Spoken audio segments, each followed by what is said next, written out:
Guys? 32 teams, 32 shows.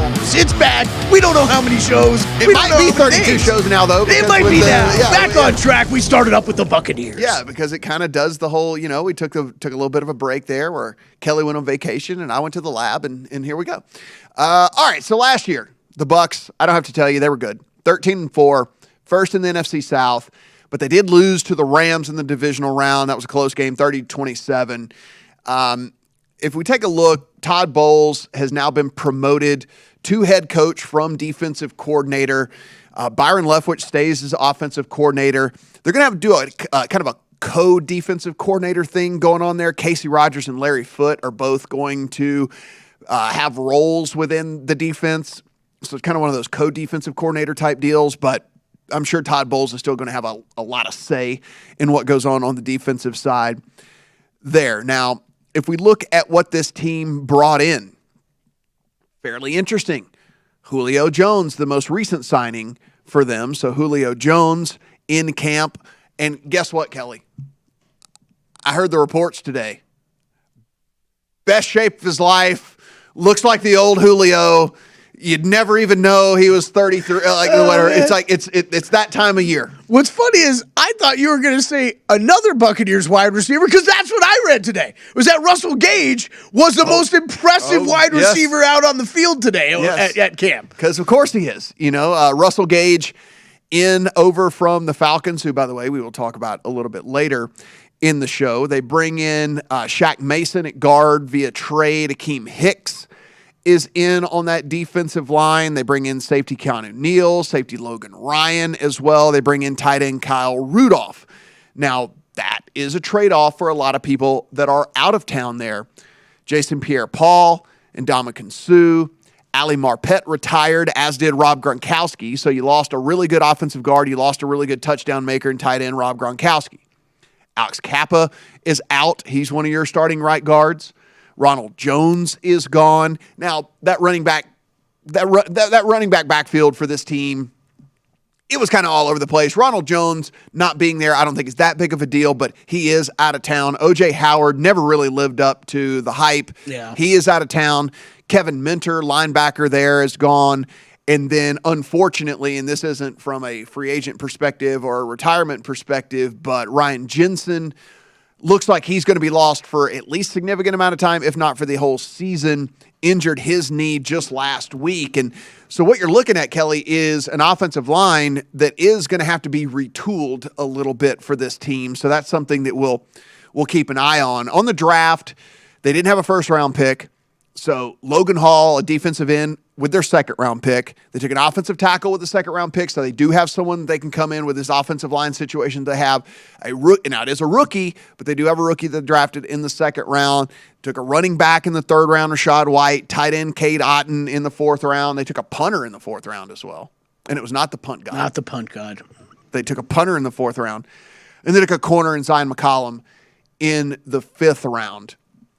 If we look at this team, they were very, very good. The record indicated that they were very good, and the advanced statistics indicate that they were very good as well. If you look at Football Outsiders and you go in and you try to see what this team did stacked up to the rest of the league, all things created equal, third overall DVOA, top to bottom for this Bucs team. What that included was the number 1 ranked offense DVOA, the number 9 ranked team in defense, and the only reason this is the third overall team, probably as opposed to the number 1 overall rated team, is they had a pretty bad special teams, 27th in the league in special teams, which might be why they drafted a punter, and we'll see how the things change there for them on that standpoint. Football Outsiders has done some projections as well for this squad. Their mean projection from a win standpoint is 10 wins for this team. They also give you a kind of a range and in their simulations, the amount of times that things came up. So they landed between 9 and 11 wins in the simulations 44% of the time, 12 or more wins 30% of the time.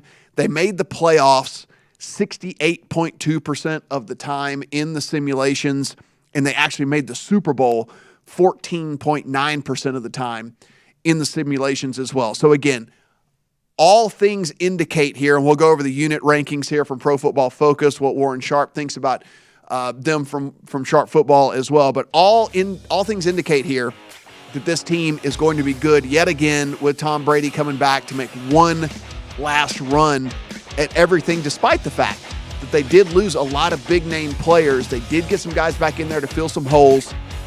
We'll see what Sharp Football thinks. We'll see what Pro Football Focus thinks, and we'll see what these odds are on the Bucs when we come back on the other side here. Primetime action. So we're going to continue here with the Tampa Bay Bucs. I guess I should have put with the additions, Tom Brady, because there was a time in which they thought they were going to be without Tom Brady. So you do get Tom Brady back under center there for them. And what you get in that is a pretty stout team here. That being said, we go over to Sharp Football. We look at the strength of schedule. The 7th toughest strength of schedule in all the NFL. So despite the fact that they return all of these players and they get some new players coming in that should help with the transition into Russell Gage and whatnot, get Kyle Rudolph to come in, and he's certainly not Rob Gronkowski, but he's at least comparable. It's the 7th toughest schedule here. So Kelley, you take a look.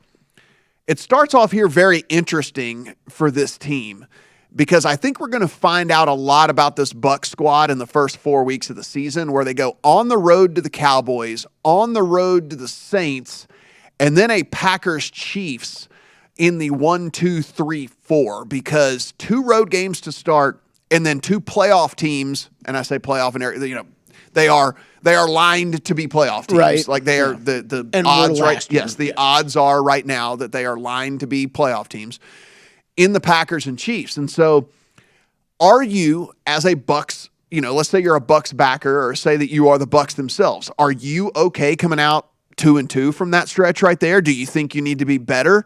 And if you did come out worst case scenario at, let's call it a 1-3, is that really all that bad, considering how the schedule at least does kind of lighten up there a little bit in that next little wave? Yeah, it is. I think I would, if I was a Bucs backer, I think I would take the 2-2.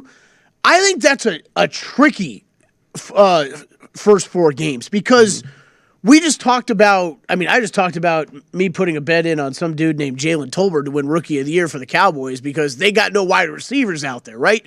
The Saints, I think they're going to be a little bit better this year. So maybe that's a tougher game on the road than what we think. Packers and Chiefs, I think you and I both expect to be maybe a little down this year, but on both of those teams. So I think the question is it even if they start off 3-1 or 4-0, is it maybe a deceiving start, quick start for them? I don't know, but I think that is going to be an interesting 4-game start, and I could see it swing either way. I don't think I'd be shocked if they were 1-3 in that stretch. I guess, and you're playing with fire if you do this, but their win total is set at 11.5. And if you were in on the over on that, if you think that this is a 12-5 team, would you risk waiting through those first 4 weeks and looking at getting a better number? Or, again, it's playing with fire. But you got to think they don't come out of that unscathed, at least.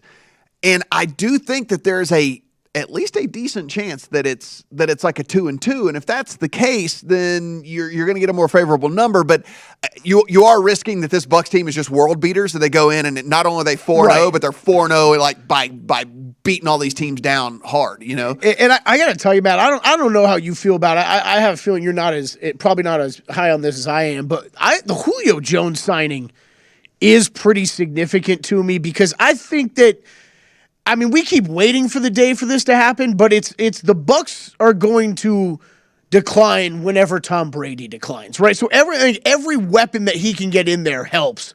And look, I think in those first 4 games, you might see right away where Tom Brady's at. Is it still Tom Brady that we've seen the past couple years that we keep expecting to start falling off, and he's not, and he's still going to be the same guy again this year? I think we're going to find that out in those first 4 weeks. So I'm kind of with you. Yes, you might be playing with fire, but you might have a chance of going in and getting a team that's adjusting to an interior offensive line that with some turnover on it, right? Some new weapons in there for Brady to work with that maybe he's not completely used to yet. Maybe they stumble out of the blocks at the beginning, but maybe Brady still looks good and you feel confident in getting in on this team. That would be the biggest thing to me, though, Matt. It's Tom Brady, it's Tom Brady, it's Tom Brady. This team is good enough everywhere else, right, to win a Super Bowl this year. It's just, is the quarterback play going to continue to be elite, or are we ever going to see a drop-off from this guy? Projected at 11.5 wins over at Sharp Football. He has their offensive lines. And now, granted, these ratings were out before the Jensen injury, so I'm sure that this would take Which is significant. Right. This would take a big tumble. He had it as the 5th best line before the Jensen injury. He has the front 7 on the defensive side as the 8th best in the NFL, and then the secondary as the 6th best. As we go over to Pro Football Focus, another one of the advanced metrics that we really like to look into, they have them power rated 2nd heading into the 2022 season as the 2nd best team heading into the year. 4th ranked offensive line. Again, this is pre-Jensen injury. You have Donovan Smith. You have Shaq Mason. You have Tristan Wirfs. Now, what are they going to do to fill that center position? Are they going to try to make a move, or are they going to try to go with someone they already have in camp? We'll figure that out over the next week or so. They don't even have a definitive timeline right now on Jensen. They have the 2nd rated receiving core according to Pro Football Focus, and it's really hard to argue with that, right? I mean, Mike Evans, Chris Godwin, Russell Gage, now you add Julio Jones, and yes, Gronk is gone, but they drafted a tight end, and they also picked up Kyle Rudolph. So, yes, are those guys Gronk? No, but I'm not sure Julio Jones doesn't almost kind of play the Gronk role in the red zone. And I agree. You get inside the 20, he's a big-bodied dude, and you more see him kind of like do that Gronk thing, like go over the middle, post up, do those type of things. Like, it wouldn't surprise me if Julio is the kind of de facto Gronk whenever they get inside the 20. No, and that was kind of my point, where I think that pickup matters more to a team like this than it might have mattered to other teams. And I also think it takes the pressure off of, I mean, especially Russell Gage, but Mike Evans too, right? Of what their production level needs to be with Chris Godwin out. This team, it's really tough for me to get a read on. I don't think, betting-wise heading into the season, I don't think it's going to be a team I'm looking to bet on or against. Matt, I don't think you have any bets on them either. I do not. But because I think I could see this team being, it's just a matter of when does it ever happen with Brady when he finally looks old, right? The bet you will get out of me is if this team starts 1-3, but it's not because Brady it doesn't look like he's washed. It's just because they just get beat, right? I mean, it's because the Chiefs are good and the Packers are good, and you go on the road to the Cowboys week 1 and the Cowboys are good or whatever. You go down to the Superdome and it's just a tough loss or something like that. Jameis Winston revenge game. Yeah, come on, man. Something like that. But I mean, you look at this receiving core. Mike Evans graded out as a 75.4 last year. Gage graded out as a 75.2 last year. Godwin graded out as an 81.3. That is as good as you are going to find. I mean, that is a really, really solid 3. And again, now you add in Julio Jones to however they're going to utilize him and all this. The defensive line, going to be good again. 5th ranked. Akeem Hicks and Vita Vea on the inside. Good luck running against those guys.